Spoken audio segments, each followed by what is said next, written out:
Hi! In front of me is Samsung Galaxy S22 Plus, and today I would like to show you how you can switch on or off auto brightness on this device.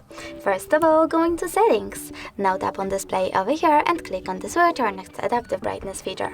As you can see, auto brightness is now off, but you can always turn it back on by tapping on the same switcher. You can also go into tap menu and click on those three dots on the brightness slider over here. Now, if you wish to manage auto brightness, just click on the switcher and save your changes by tapping on done. Thanks so much for watching. If you enjoyed this video, leave a like, comment and subscribe. Bye!